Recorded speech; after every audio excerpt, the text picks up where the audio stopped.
Bismillahirrahmanirrahim. Assalamu alaikum students. How are you today? You will be fine. I hope so. Students, आज हम second year physics का chapter 12 electrostatic और उसका topic electric flux को study करेंगे। तो चलते हैं अपने टॉपिक की तरफ। तो सबसे पहले बच्चों हमें फ्लक्स के बारे में पता होना चाहिए। तो स्टूडेंट्स, फ्लक्स एक लैटिन वर्ड्स है जिससे मुराद फ्लो है। कोई भी सब्सटेंस या मटेरियल फ्लो करता है या पास करता है तो उसे हम फ्लक्स कहते हैं। तो बच्चे यही लिखा है, flux is the Latin word which means to flow. तो अब हम पढ़ते हैं इलेक्ट्रिक फ्लक्स। तो स्टूडेंट्स, इलेक्ट्रिक फ्लक्स को समझने से पहले मैं आपको एक एग्जांपल से समझाऊंगा। तो फ़र्ज़ करो स्टूडेंट्स, आप एक विंडो के पास बैठे हैं और उस विंडो में से जब हवा इंटर होती है तो विंडो आपकी सर्टेन क्या होगी, एलिमेंट्स हो गया। उस सर्टेन एलिमेंट्स में से जब बच्चों हवा आती है तो उसको हम कहते हैं विंड फ्लक्स। तो इसी तरह जब किसी सर्टेन एरिया में से जब इलेक्ट्रिक फील्ड लाइन पास होती हैं तो उसे हम इलेक्ट्रिक फ्लक्स कहते हैं। तो इलेक्ट्रिक फ्लक्स की डेफिनेशंस क्या होती है बच्चों? The number of electric field line passing through the certain area of the element is called electric flux. किसी एलिमेंट के सर्टेन एरिया में से नंबर ऑफ फील्ड लाइन का पास होना इलेक्ट्रिक फ्लक्स कहलाता है। तो इसको हम बच्चे एक डायग्राम से समझते हैं। फर्ज करो स्टूडेंट्स, हमारे पास किसी एलिमेंट का यूनिट एरिया ए है, ये वाला, ठीक हो गया। अब इस यूनिट एरिया में से दो इलेक्ट्रिक फील्ड लाइन पास हो रही हैं, जबकि दूसरा सर्टेन एरिया है उसको हम बी का नाम देंगे और इस सर्टेन एरिया में से maximum number of electric field line pass हो रही हैं। अब बच्चों, ए में नंबर ऑफ फील्ड लाइन कम पास हुई, इट मीन्स यहाँ पे फ्लक्स कम होगा और यहाँ पे बच्चों फ्लक्स क्या होगा, ज़्यादा होगा। तो स्टूडेंट्स, बी एरिया के एलिमेंट में से यहाँ पे फील्ड लाइन ज़्यादा पास हो रही हैं तो यहाँ पे फ्लक्स ज़्यादा होगा। तो स्टूडेंट्स, अब आपको सरफेस एरिया और वेक्टर एरिया के बारे में बताता हूँ। तो बेटा, सरफेस एरिया क्या होता है? सरफेस एरिया बच्चों, फर्ज करो ये हमारे पास किसी एलिमेंट का यूनिट एरिया, वाइट बोर्ड। अब जो इसका जो एरिया होता है वो हमारे पास सरफेस एरिया कहलाता है।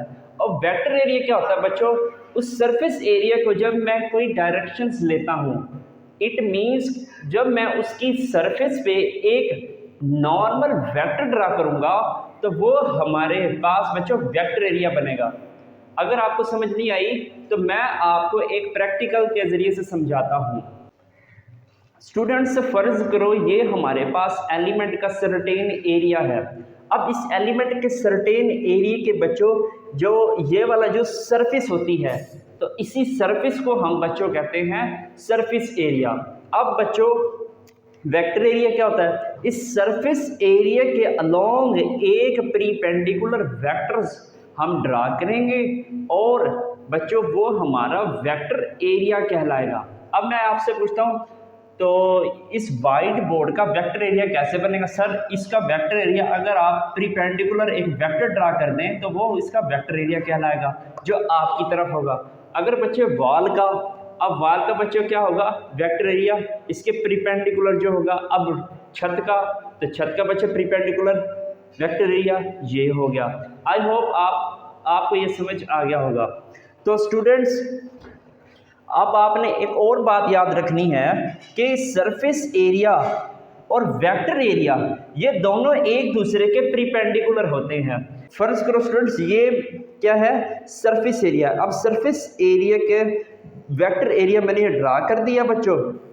अब वेक्टर एरिया और सरफेस एरिया एक दूसरे के क्या बच्चों, परपेंडिकुलर हैं।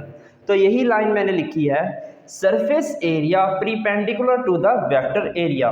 बेटा, सरफेस एरिया को ए से डिनोट करते हैं और वेक्टर एरिया को बच्चों ए वेक्टर से डिनोट करते हैं। अब मजीद एमसीक्यूज डिस्कस करते हैं। तो स्टूडेंट्स ये हमारे पास एक टेबल है, तो सरफेस एरिया और वेक्टर एरिया।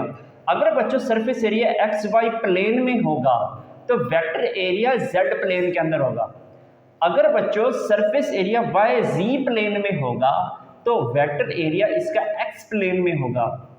और इसी तरह अगर सरफेस एरिया वाई जी में होगा तो इसका बच्चों वेक्टर एरिया वाई में होगा। अब आप बच्चों एक बात और गौर करें कि जो प्लेन है, जो मिसिंग लेटर होगा ना तो वही उसका वेक्टर एरिया होगा। अब इसके अंदर वेरिएबल कौन सा है, एक्स जी, इसके अंदर मिसिंग कौन सा है बच्चों, वाई, तो वाई इसका क्या हो जाएगा बच्चों, वेक्टर एरिया कहलाएगा, जो मिसिंग वेरिएबल होगा वो। अब बच्चों फ्लक्स की बच्चों क्या पढ़ते हैं, डिपेंडेंस पढ़ते हैं। सबसे पहले बच्चों फ्लक्स को रिप्रेजेंट किस तरह किया जाता है, it is represented by phi. और बच्चों फाई एक ग्रीक लेटर है, ठीक हो गया। तो बच्चों अब इसको हम पढ़ते हैं डिपेंडेंस। तो सबसे पहले बच्चों डिपेंडेंस ये है कि नंबर ऑफ फील्ड लाइंस पे डिपेंड करती है, ठीक है। अब मैंने आपको ये वाले डायग्राम समझाई भी थी, जिसमें से maximum number of field line pass होंगी तो इट मीन्स वहाँ पे फ्लक्स ज़्यादा हो, तो बी का फ्लक्स ज़्यादा है और ए का फ्लक्स कम है। तो ये बच्चे नंबर ऑफ फील्ड लाइन पे डिपेंड करें। दूसरा बच्चे एरिया। अब बच्चों किसी सर्टेन एरिया, किसी एलिमेंट के सर्टेन एरिया ज़्यादा होता है, इट मीन्स वहाँ पे फ्लक्स ज़्यादा होगा। अगर एलिमेंट का एरिया कम होता है तो वहाँ पे बच्चों फ्लक्स कम होगा। और थर्ड है बच्चों ओरिएंटेशन। ओरिएंटेशन से मुराद बच्चे एंगल हो गया उसका। स्टूडेंट्स अब हम इलेक्ट्रिक फ्लक्स के स्पेशल केस को डिस्कस करते हैं। तो सबसे पहले हमारे पास केस 1 है, तो electric flux at angle theta. फर्ज करो स्टूडेंट्स ये हमारे पास एक वेक्टर एरिया है और ये इंक्लाइंड पड़ा हुआ है। अब बच्चों वेक्टर एरिया, अब वेक्टर बच्चों इस सरफेस एरिया के बिल्कुल परपेंडिकुलर है। ये फर्ज करो स्टूडेंट सरफेस एरिया ये है, अब इस सरफेस एरिया का जो वेक्टर एरिया होगा वो कुछ इस तरह से होगा। अब इसी वेक्टर एरिया के हमने कंपोनेंट ड्रा करने हैं। एक कंपोनेंट बच्चों ये वाला कंपोनेंट होगा जो मैंने रेड लाइन से डिनोट कर रखा है, जबकि दूसरा कंपोनेंट बच्चों ये वाला कंपोनेंट होगा। अब जिस कंपोनेंट में से बच्चे इलेक्ट्रिक फील्ड लाइन हो रही है या इलेक्ट्रिक फ्लक्स परफॉर्म हो रहा है, हमने वही कंपोनेंट लेना है वेक्टर एरिया का। अब बच्चों फ्लक्स किस की वजह से हो रहा है, तो बच्चे इस कंपोनेंट की वजह से हो रहा है, इस कंपोनेंट की वजह से हो रहा है। तो बच्चों ये वाला जो कंपोनेंट होगा ये हमारे पास कॉस थीटा बनेगा, ठीक हो गया।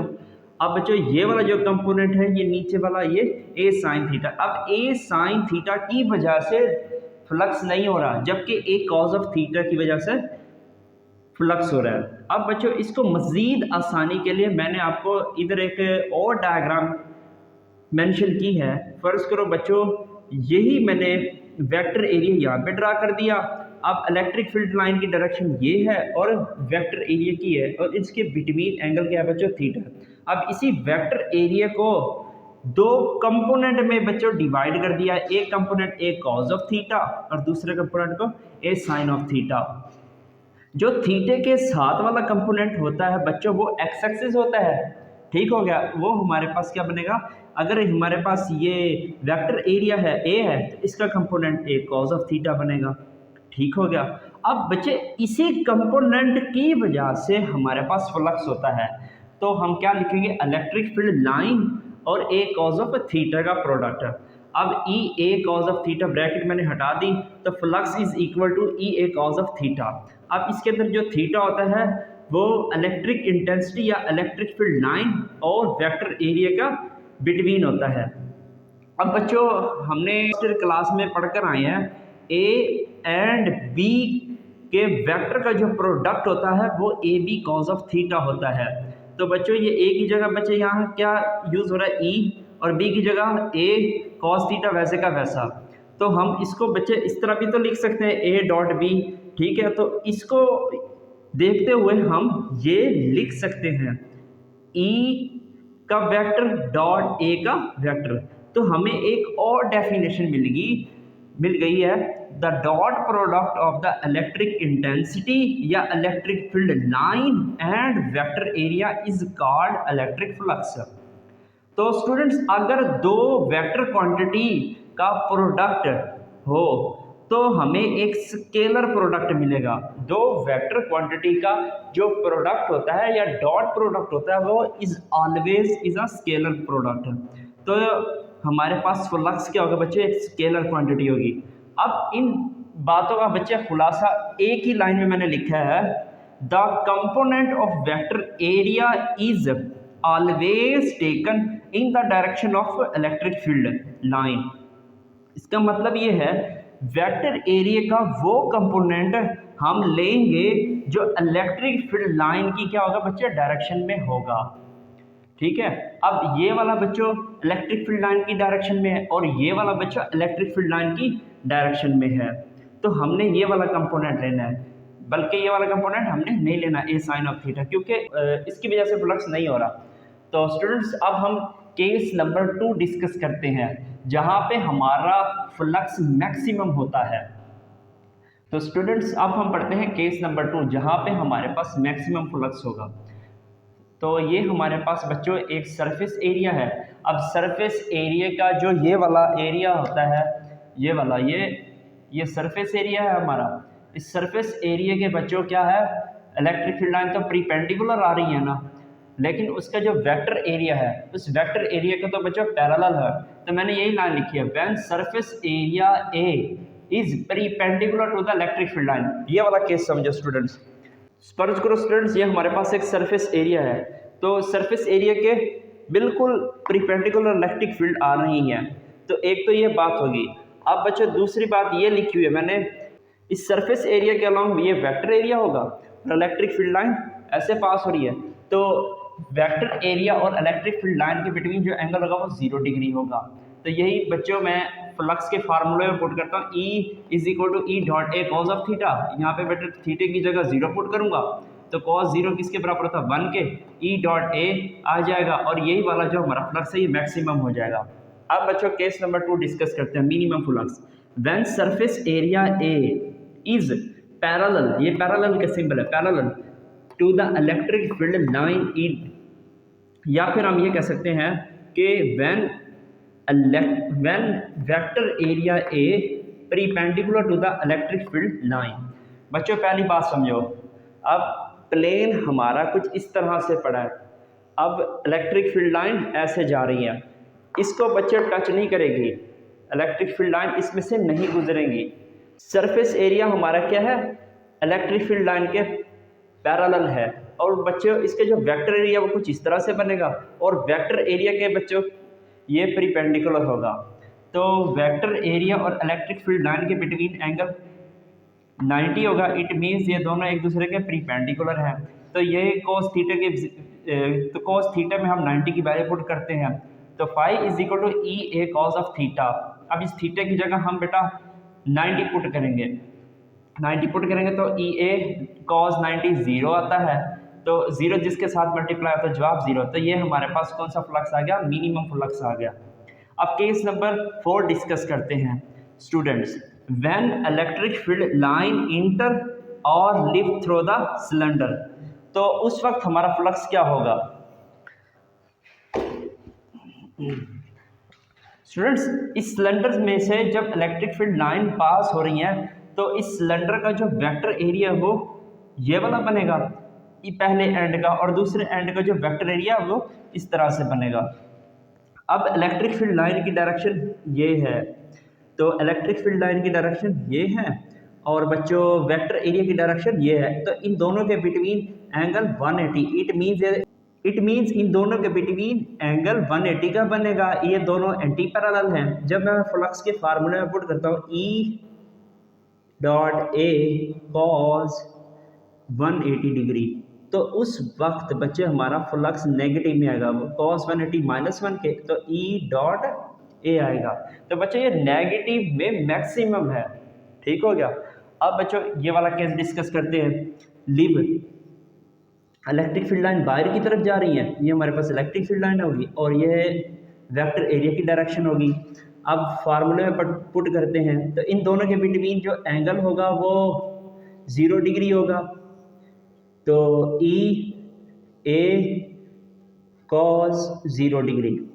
तो फ्लक्स हमारे पास यहाँ क्या हो जाएगा बेटा, cos 0 किसके बराबर होता है 1 के, तो ई ए बनेगा। तो यहाँ पे बच्चे मैक्सिमम फ्लक्स आ रहा है और यहाँ नेगेटिव में बच्चे मैक्सिमम आ रहा है। अब इसका लास्ट में हम यूनिट डिस्कस करते हैं। तो इलेक्ट्रिक इंटेंसिटी का जो यूनिट है वो न्यूटन पर कॉलम होता है। इलेक्ट्रिक इंटेंसिटी का फार्मूला होता है फोर्स पर यूनिट चार्जेस, और जो बच्चे एरिया का यूनिट होता है वो मीटर स्क्वायर होता है। तो इसका यूनिट आ जाएगा एसआई यूनिट इज न्यूटन पर कॉलम मीटर का स्क्वायर, या आप इसको ऐसे लिख दो न्यूटन मीटर स्क्वायर पर कॉलम। स्टूडेंट्स अब आप इसका स्क्रीनशॉट ले लें। स्टूडेंट्स आई होप आज आपको लेक्चर समझ आ गया होगा। मिलते हैं एक और नए लेक्चर में। टिल देन अल्लाह हाफिज़।